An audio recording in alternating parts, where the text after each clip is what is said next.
Well, I put my Mustang, all the motor back together, and holy shit, hasn't been turned on in like 3 years, but it's on. It's a little smoky, but I'll figure that out later. But for now, working.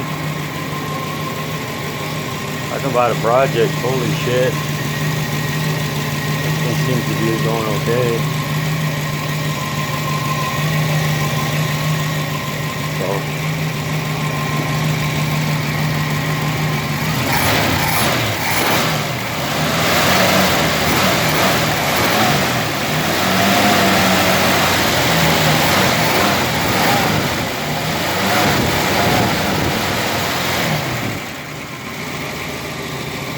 oh, I got it going. It needs some work, you know, shit. I'm gonna repaint it. The inside needs to be, you know, I'll put back together. I bought some new stuff, but oh well.